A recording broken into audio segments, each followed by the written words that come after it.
all kind of scripture on inside them tombs, and that's Asia. And a lot of your pictures that you see of aliens have big eyes. So what does that tell you? Maybe somehow they came to Earth in that area in Egypt. And a lot of people there in Egypt, especially China, have big eyes. Think about that. And my dad always told me, he says, well, you know, one time we was having a discussion about Russia during the Cold War, because we had a big bunker built, you know, in the underground in our backyard and shit. And my dad said, boy, he said, let me tell you something. He said, there's one country we always need to worry about, is that China. He said, they're the quietest and the most observant and the highly advanced intelligence that there is in the world, China. And they are.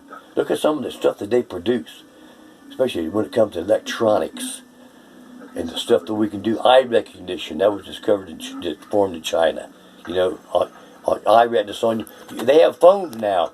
You turn on your phone and it has face recognition, or you can't use the phone. That's right. It reads your eyes. Iris, yeah. Ain't that amazing? Yeah.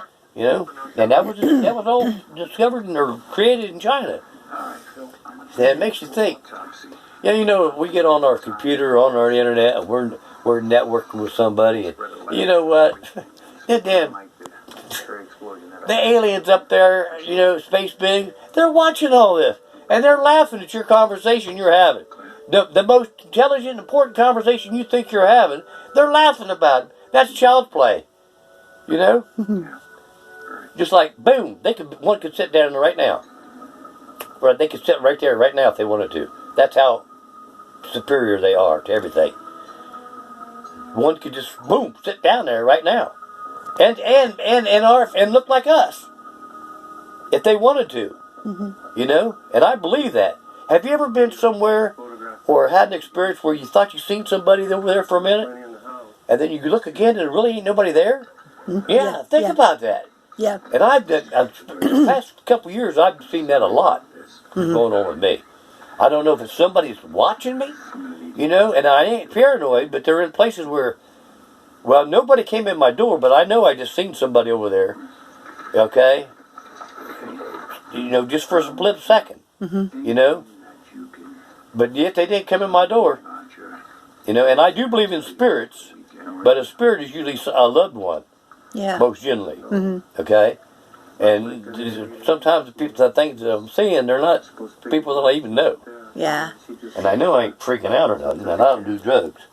But it's just, we have this, see, I'm gonna tell you something. Something that kind of burns my ass. I hear it all the time on the news, man. Global warming.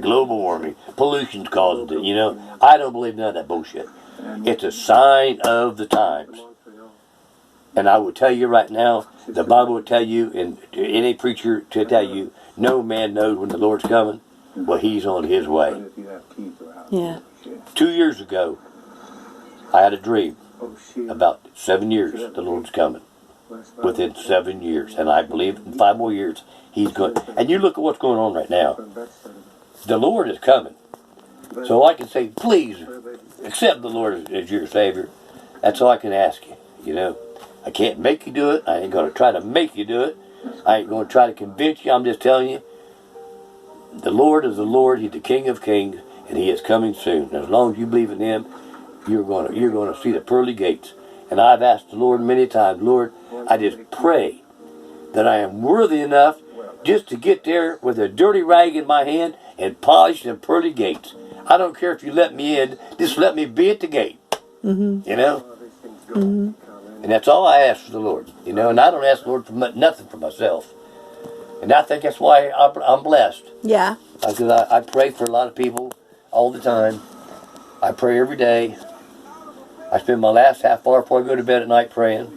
I have to. And my first half hour in the morning I pray, you know. And there's just people that need help. And that there's people that need help that I can't help them with. But I know the Lord can do it if He wants to. You know? Well, what do you think?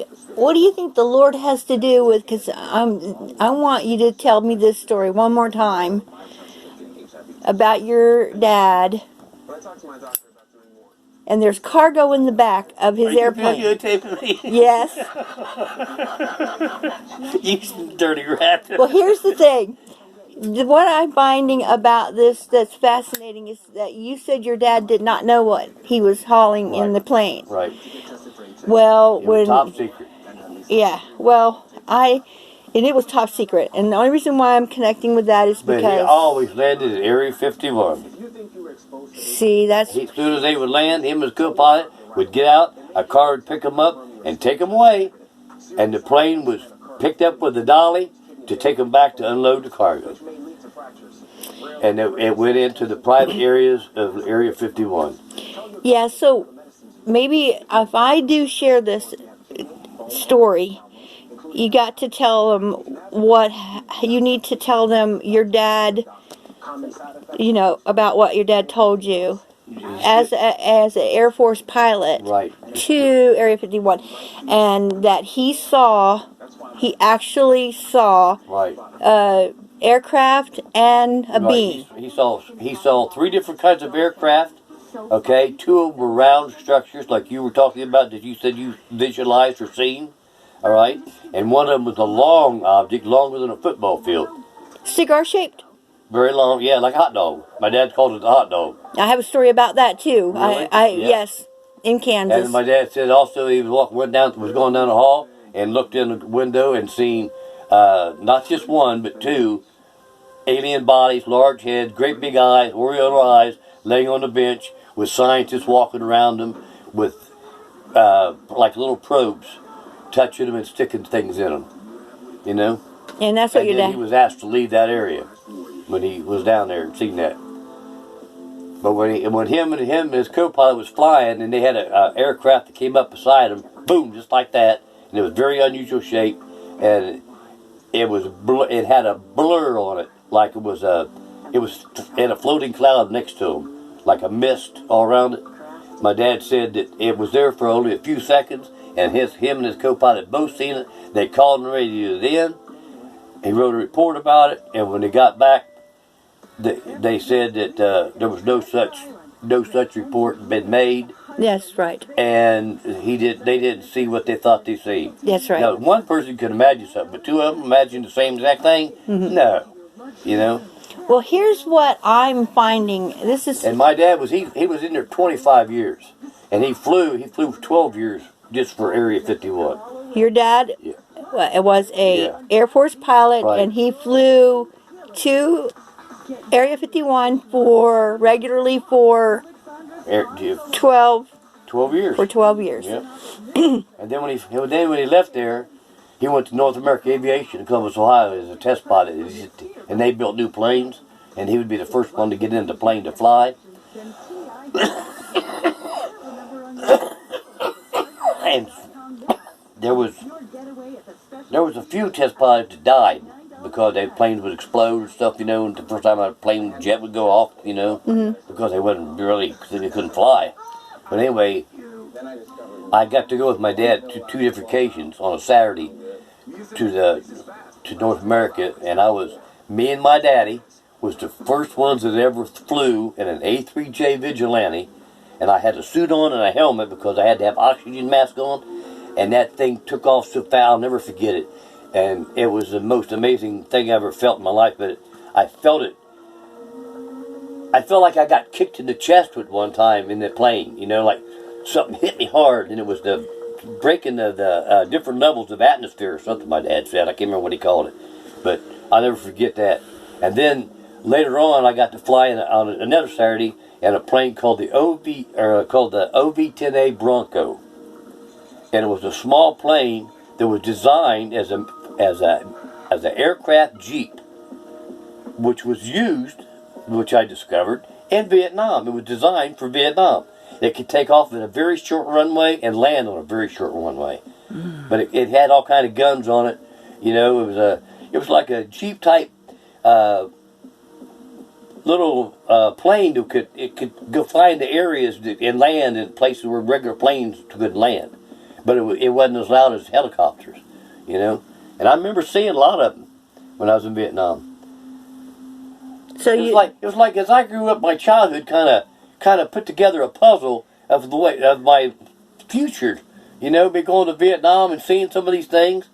And one of the things I thought of all the time when I was in Vietnam, they had these planes that would fly in and drop napalm bombs. They were jets, and they would drop these bombs of napalm. And they reminded me of the A3J Vigilantes, you know. But I don't know what kind of planes, jets they were over there. But they would drop these bombs, and when them bombs would go off, you know what sterno is? Yeah, it's a gel fuel. Right. Well, that's what napalm was. Oh, So yeah. when it would hit the ground and it would explode, it was like a jelly, and people would be running. You know, in fact, I got in trouble, and it was confiscated. But I carried cameras all the time, and I had an 8mm camera, and I took videos, and I had nine canisters of videotape that I shot of napalm being dropped, and people was running, and they were burning, and they were on fire, and they would be burned alive as they ran down the road, you know, and then fall to the ground, nothing left of them. Nothing. But you could take that when they'd get this, their arm would be burning because this stuff splashed on them, and when they tried to wipe it off, it just spread. You know, there was no putting it out. It burned out till it burned out. I don't even think water would put it out. You know, but when they found out I had those, they confiscated them. Then I almost got in big trouble because they told me I was making propaganda. You know, but I just wanted it because I wanted people to see it, and they did. They was afraid people would see it. That's why they took it. You know, but I did get 2 canisters back to my mom and dad. Yeah.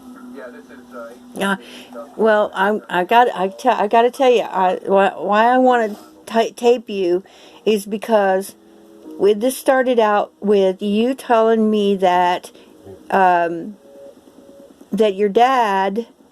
Mm-hmm. How did you find out this from your dad? What brought you to asking him? And Well, I was a little kid, man, and I was watching something on TV, some science fiction movie, and about an alien spaceship. And I was laughing about it and asked my dad, I said, "Ain't that crazy, Dad? Do you think that people could really do that?"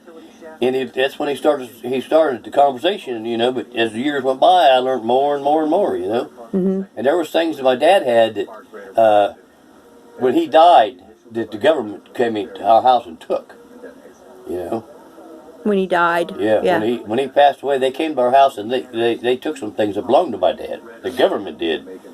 But you asked him if he believed in that Yeah, stuff. if you believe in space aliens like that, and I didn't know what my dad really did before He that. probably still didn't know what he was talking about. Well, he had a very good idea. My dad did, but he didn't know what he was hauling. He didn't know if he was hauling bodies. He didn't know if he was hauling equipment. Well, oh yeah.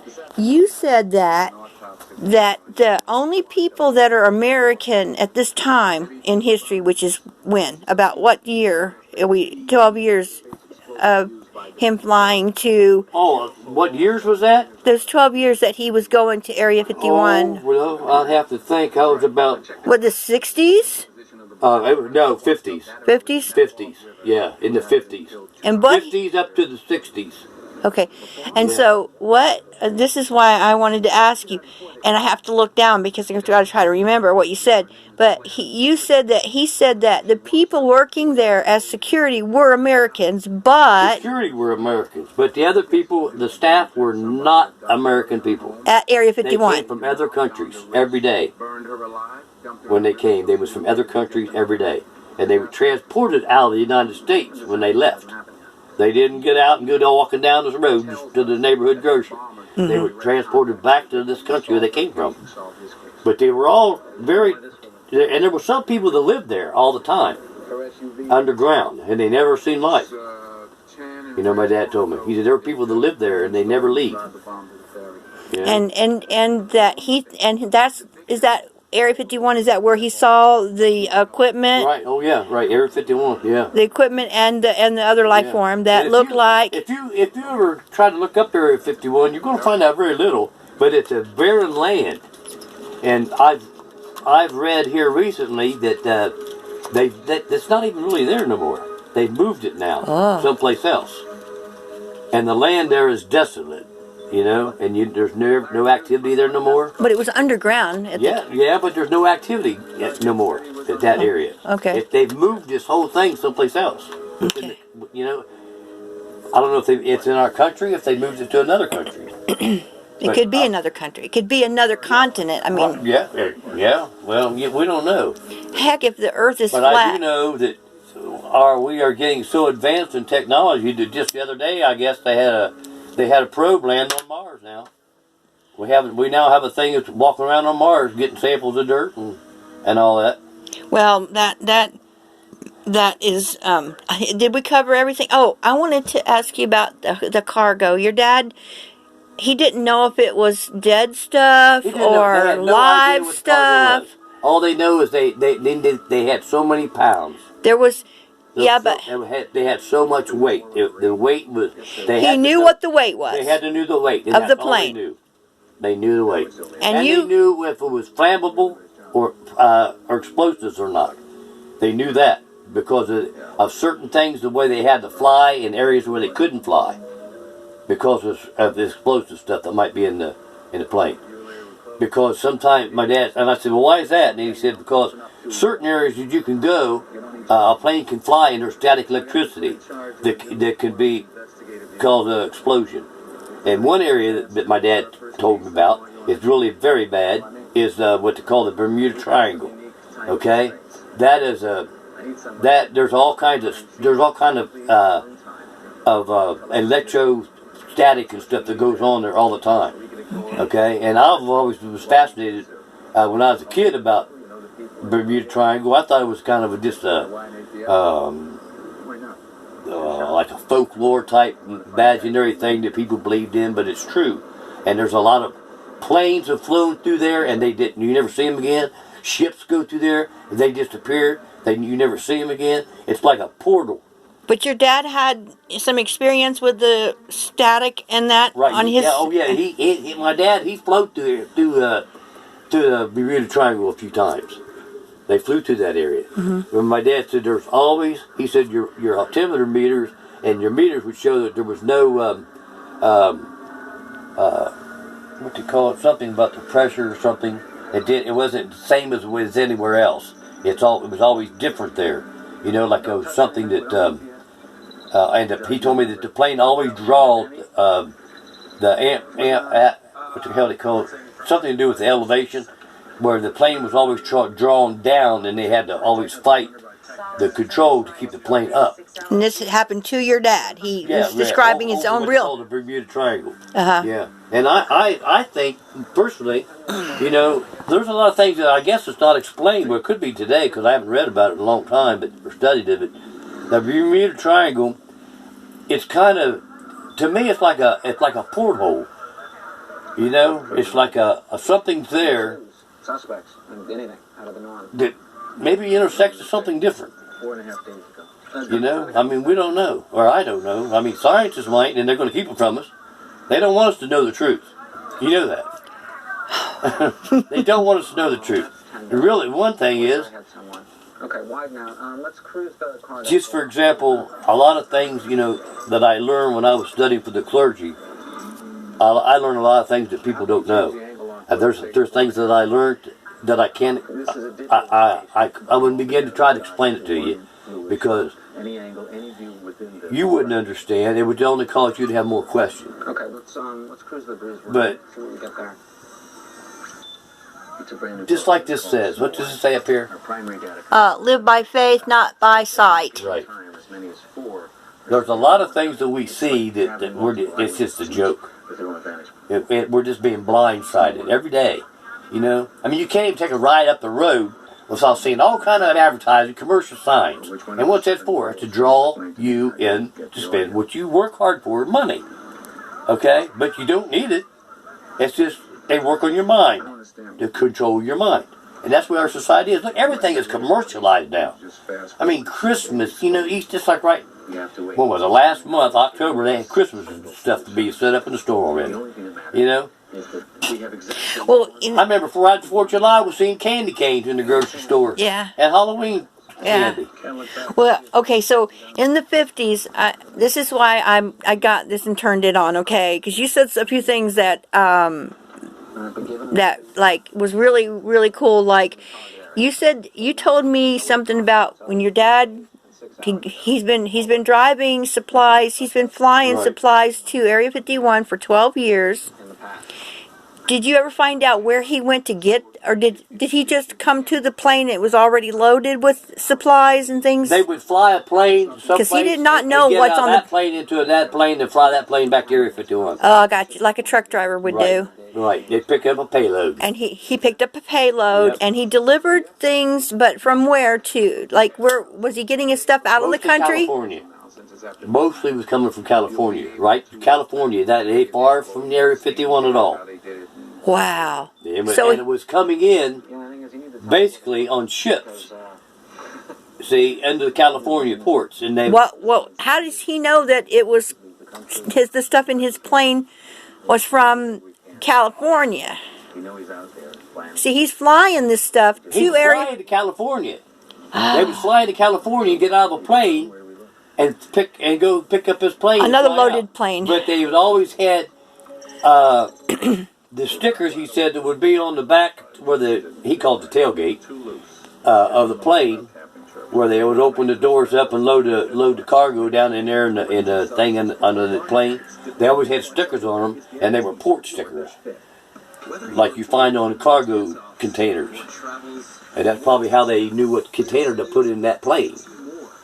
So, See, so that's what he yeah. explained to me. So he didn't know what was in there. He didn't have no. He He didn't have no bill of Lading, bill of lading. Right. They didn't have nothing. But they did have a sticker on the plane if it was explosives. There was a sticker on the plane, some kind. He called it a badge. A badge on the plane. One other thing you said was when the protocol or what he had to do.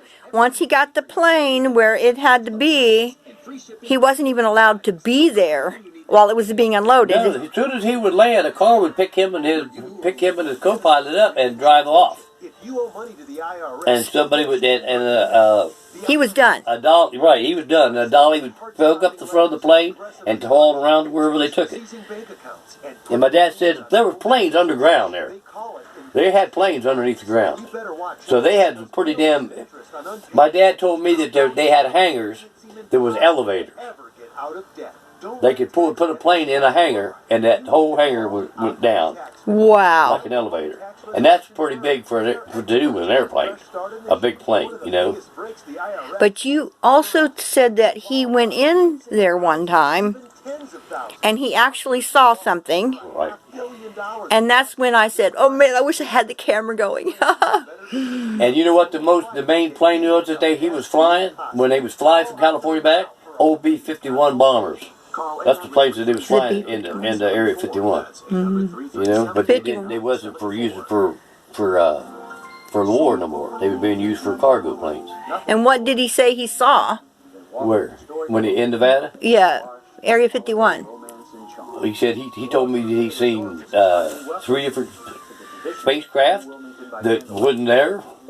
Of course. Two of them around. One was long as a hot dog. That's what he called it, the hot dog. Yeah. He said it was longer than a football field. And he said then he was in that one area where he was trying to find somebody to ask him something, and he seen these double doors of glass, and he stopped, and he said because he thought it was an operating room, and he looked in, and there was 2 alien beings laying on tables, with things being stuck in them by people like surgeons, you know. And he said they had big heads and great big eyes. And he said they were not human people, but the government says there's no such thing. Yeah, well, you know, they had this. And they still deny that, didn't they? I believe Roswell crash was in what, 1948? something like that. Yeah. So was he flying in 48 or 49 or 50?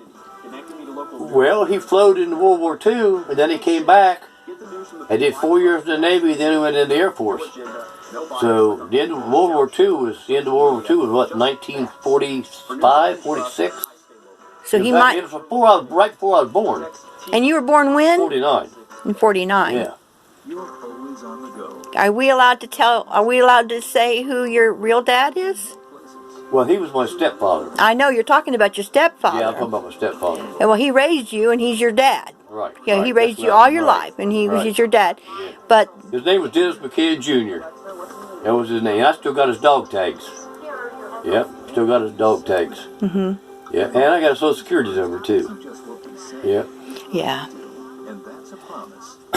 In fact, I have a Social Security card.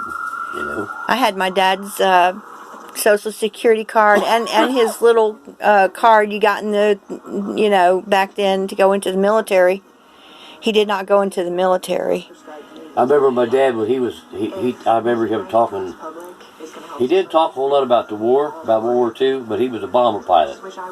And opioid dependence can happen after just 5 days. Know the truth. I do remember he had some very traumatic experiences flying, and he never got shot down or nothing. But some of the stuff that he did, places where he dropped bombs, he knew that the people didn't deserve it. He told me. He said the people didn't deserve to be blew up like the way they was. You know, it's a lot of times the wrong targets. He said. You know, and they dropped them where they was told to drop them. You know, but he said a lot of times they was the wrong places to be dropping the bombs. You know. Yeah. But still, I think it goes back to being a political game. Just like I discovered and learned about, what Vietnam was all about. It was all politics. Yeah. And when I learned that really pissed me off. After, my buddy dying in my arms and what I went through and what I seen, and I realized they didn't even declare it a war, man. It never was. No. They called it a conflict. It's a conflict of interest. That's what it was. It's between political parties. Yes. Of different countries. That's what it was, man. And then guy died for that. Yeah. You know? Yeah. And then you go back, it's like I have a brother, his name is Michael, 8 years younger than me. He went in the Air Force. And he, because he wanted to be like Dad, Yes. And that's his real father. Oh, yeah, he's bio like dad. Father, right. So he goes to the Air Force, and they put him into computer stuff. Uh-huh. And he was in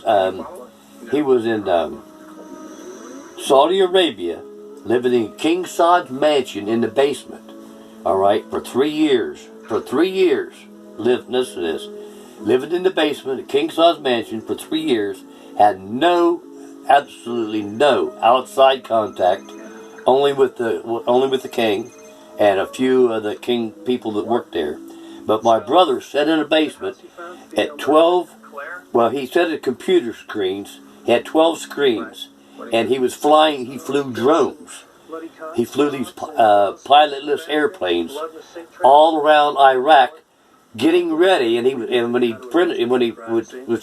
see things, and he would hit buttons on the computer, and it would take pictures on the ground. And then a screen would print out pictures the size of posters, 24 by 36. Because my brother had some he brought back, and I've seen some of them. Aerial shots and stuff, and amazing, beautiful, brilliant, high-definition picters. But my brother was not allowed to have contact with my mama, and my mom was going crazy. Because she had no contact. She didn't know what happened to Michael. She didn't know where he was at. Nobody did, until he finally got to come home. And the golf, by then shortly after he got home, I think about 3 years after he got home, then we went to Gulf War. That's called the Gulf War. See, I'm trying to figure out what time frame was this whenever. Oh, this was back in. When I came back from Vietnam, he was over there. And then I came back from Vietnam in '72. Okay. So he was over there then.